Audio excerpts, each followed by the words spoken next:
अर्नव की बात सुनकर निमृत की आंखों में आंसू आ गए। कहीं न कहीं निमृत अपने भाई की बातों को सुनकर बहुत खुश थी। हालांकि निमृत को शादी करने का अभी भी मन नहीं था, लेकिन अपने परिवार को इतना खुश देखकर वो उनका दिल तोड़ना नहीं चाहती थी। निमृत ने अपनी जगह से उठकर अर्नव के पास आकर उसको कसकर गले लगा लिया। जब सागर और कृष्ण ने ये देखा तो वो दोनों भी हंसते हुए उनके पास आकर उनके गले लग गए। अनन्या और प्राची वहीं पर खड़ी होकर वो सब कुछ देखे जा रही थी। जब प्राची देखती है कि अनन्या एक कोने में खड़ी होकर मुस्कुरा रही है, तो वो अनन्या को वहां से जाने का इशारा करती है।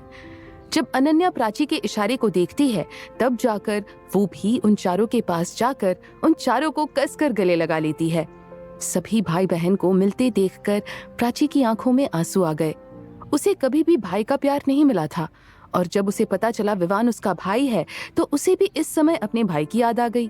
कहीं न कहीं उसके मन में विवान का ख्याल आया। सागर ने देखा कैसे प्राची वहां खड़ी होकर मुस्कुरा रही है, तो वो अपना हाथ आगे बढ़ाकर प्राची के हाथ को पकड़ के सीधे उन सबके बीच में लेकर आया। फिर वो प्राची को देखते हुए कहता है, भाभी, आप हमारे ही परिवार का हिस्सा हैं। ऐसे अकेले रहने से कुछ नहीं होगा। भले ही आपका रिश्ता अर्नव से टूटा है, लेकिन आज भी आप हमारी भाभी हो, तो उस नाते आपको भी हमारे परिवार की खुशियों में शामिल होना चाहिए। क्यों निमृत, मैंने सही कहा ना? ये कहकर सागर निमृत को देखने लगा। निमृत जब सागर की बात को सुनती है, तो वो मुस्कुराकर प्राची को देखते हुए कहती है, हाँ भाभी, सागर सही कह रहा है। मैंने कभी भी आपको भाभी कहकर नहीं पुकारा, लेकिन आज मैं आपको भाभी कहकर बुला रही हूँ। मैं चाहती हूँ जब तक मेरी शादी नहीं हो जाती, तब तक आप मेरे साथ रहो। क्या आप मेरे साथ रहोगी? निमृत की बात सुनकर प्राची के होंठों पर प्यारी सी मुस्कुराहट आ गई। वो मुस्कुराते हुए निमृत को देखते हुए कहती है, अगर तुम इतने प्यार से बुलाओगी तो मैं जरूर तुम्हारे साथ रहूंगी। और वैसे भी 2 दिन बाद तुम्हारी शादी है, तो 2 दिन तक तो मैं तुम्हारे साथ रहकर एंजॉय कर सकती हूँ। क्या पता आगे चलकर तुम हमें भूल जाओ तो, क्योंकि लोग अक्सर दूसरों के साथ रहकर अपनों को भूल जाते हैं। ये कहकर प्राची तिरछी नजरों से अर्नव को देखने लगी। अर्नव प्राची की बात को सुन रहा था। जब उसने सुना कि प्राची उसे ताना मारने की कोशिश कर रही है, तो उसके होंठों पर शैतानी भरी मुस्कुराहट नजर आने लगी। वो जानता था प्राची जानबूझकर उसे ये सब कहने की कोशिश कर रही है, ताकि उसे अपनी गलती रियलाइज हो सके। सागर और बाकी सब भी प्राची की बातों का मतलब समझ चुके थे, जिसे सुनने के बाद उन सब की नजर एक साथ अर्नव पर गई। जब अर्नव ने देखा कि कैसे वो सारे लोग उसे ही देख रहे हैं, तो वो उन सब से दूर हुआ। फिर वो गहरी सांस लेकर कहता है, चलो नीचे, मेहमान आ चुके हैं, अब हमें भी नीचे चलना चाहिए। ये कहकर अर्नव सीधे कमरे से बाहर निकल गया। अर्नव को बाहर जाते देखकर प्राची अनन्या से कहती है, अनन्या, एक काम करो, निमृत को लेकर ना तुम, सागर और कृष एक साथ जाओ। मैं तब तक तैयार होकर आती हूँ। प्राची की बात सुनकर अनन्या मुस्कुराते हुए उसे हाँ में जवाब देती है। फिर निमृत को लेकर अपने भाइयों के साथ उस कमरे से बाहर निकल गई। वो सभी कमरे से जा चुके थे।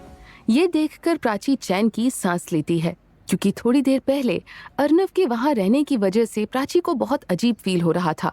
वो बहुत समय तक अर्नव के साथ रह चुकी है, पर इस बीच में जब से उसके और अर्नव के बीच में अनबन हुई थी, तब से उसे अर्नव के सामने रहने पर बहुत अजीब लगता था। प्राची यही सब सोच रही थी कि तभी कमरे के अंदर स्नेहा मित्तल आई। स्नेहा मित्तल के हाथों में एक थाल थी, जिसमें कपड़े रखे हुए थे।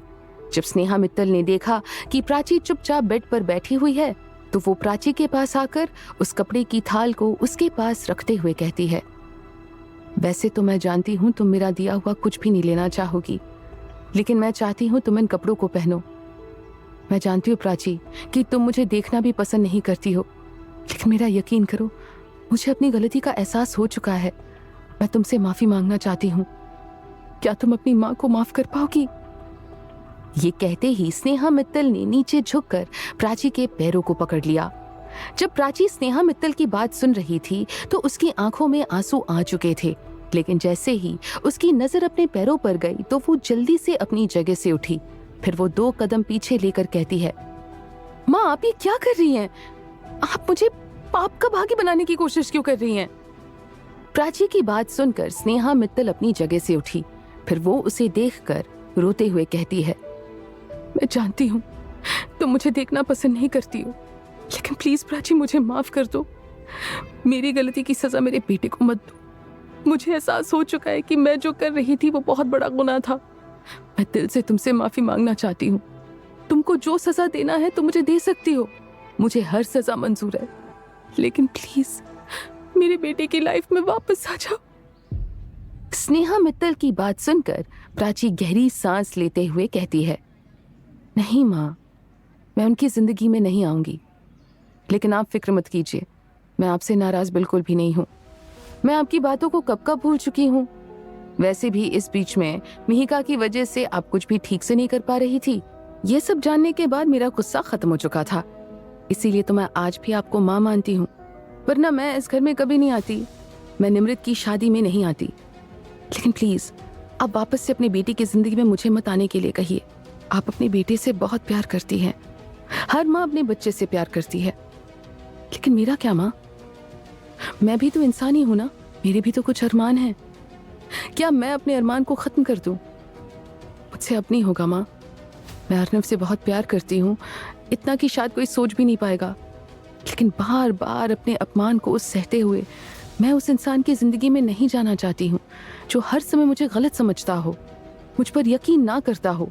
जिस दिन आपके बेटे को एहसास हो जाएगा कि मेरे होने का वजूद क्या है, उस दिन मैं आपके बेटे की जिंदगी में आ जाऊंगी। लेकिन प्लीज तब तक के लिए आप मुझे फोर्स मत कीजिए, नहीं तो वही जिंदगी में वापस से होगा जो शुरुआत में हुआ था। लेकिन इस बार सब कुछ उल्टा होगा। पहले अर्नव मुझे पसंद नहीं करते थे, अब मैं उन्हें पसंद नहीं करूंगी। पहले अर्नव मुझे अपनी पत्नी नहीं मानते थे, अब मैं उन्हें अपना पति नहीं मानूंगी।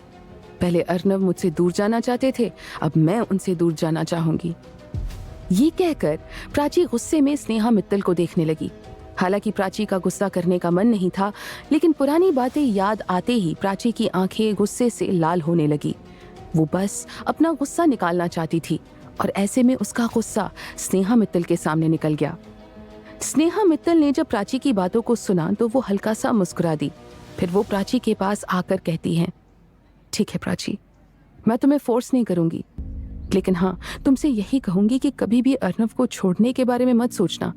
भले ही तुम उसकी जिंदगी में 10 साल बाद ही क्यों ना आओ, लेकिन उसे छोड़ना मत। मैं नहीं जानती हूँ कि अब अर्नव के साथ क्या होगा, क्योंकि गुरुजी ने मुझसे कहा था कि जब भी अर्नव की जिंदगी से प्राची जाएगी तब अर्नव की जिंदगी में वापस से खतरा आएगा। लेकिन तुम फिक्र मत करो, मैं अब इस सिचुएशन को देखते हुए तुम्हें अपने बेटे की जिंदगी में वापस आने के लिए मजबूर नहीं करूंगी। तुम अर्नव की जिंदगी में तभी आना जब तुम्हें लगे कि अर्नव सुधर चुका है। इस बार मैं और अर्नव के दादाजी तुम्हें फोर्स नहीं करेंगे। मुझे खुशी हो रही है कि इतना कुछ हो जाने के बाद भी तुम मेरे परिवार के बारे में सोच रही हो। मैं तुम्हारे साथ साथ तुम्हारी फैमिली से भी माफी मांगना चाहूंगी। जैसे ही निमृत की सगाई हो जाएगी वैसे ही मैं तुम्हारे घर आकर तुम्हारे मम्मी पापा से माफी मांगूंगी। मैं जानती हूँ माफी मांगना भी बहुत कम है, लेकिन मुझसे जो हो पाएगा वो मैं जरूर करूंगी। स्नेहा मित्तल की बात सुनकर प्राची मुस्कुराते हुए कहती है, नहीं माँ, आपको इतना कुछ करने की कोई भी जरूरत नहीं है। मैं अपने मम्मी पापा से बात कर चुकी हूँ। उन्हें बस बुरा लगा था ये जानकर कि मेरी शादी हो जाने के बाद भी कोई मुझ पर यकीन नहीं करता था। पर कोई नहीं, जो हुआ सो हुआ। अब हमें इस समय निमृत के बारे में सोचना चाहिए। आप तब तक तो नीचे जाइए, मैं तैयार होकर आती हूँ। और आप फिक्र मत कीजिए, मैं आपके दिए हुए ही कपड़े को पहनूंगी। मैं आपसे बिल्कुल भी नाराज नहीं हूँ। आप मेरी माँ जैसी है। जिस समय मुझे माँ का प्यार नहीं मिला था उस समय आपने मुझे माँ जैसा प्यार दिया था।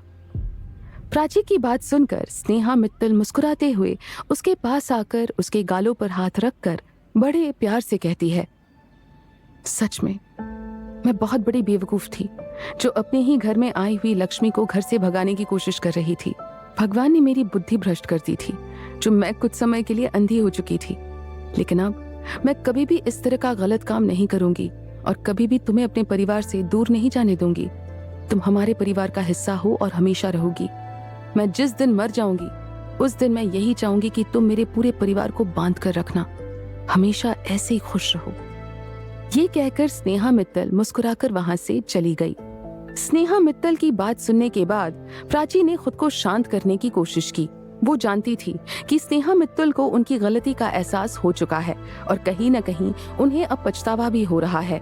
ये सोचकर प्राची खुश भी थी, पर वो अभी भी अर्नव की जिंदगी में जाना नहीं चाहती थी। प्राची यही सब सोच रही थी कि तभी उसे याद आया कि अब जल्दी से उसे तैयार भी होना है, क्योंकि उसके पास ज्यादा समय नहीं बचा है। ये सोचकर वो जल्दी से कपड़े लेकर सीधे वॉशरूम चली गई और थोड़ी ही देर बाद वो वही साड़ी पहनकर आई जो स्नेहा मित्तल उसे देकर गई थी। प्राची आज अर्नव की पत्नी के रूप में नीचे जा रही थी। प्राची आज बिल्कुल नई नवेली दुल्हन की तरह तैयार हुई थी। उसने लाल रंग की बनारसी साड़ी पहनी थी और मांग में सिंदूर भरा था। हाथों में लाल रंग की चूड़ियां पहनी थी, पैरों में पायल थी, जिससे चलते समय छन छन की आवाज सुनाई दे रही थी। सभी लोग नीचे हॉल में मौजूद थे।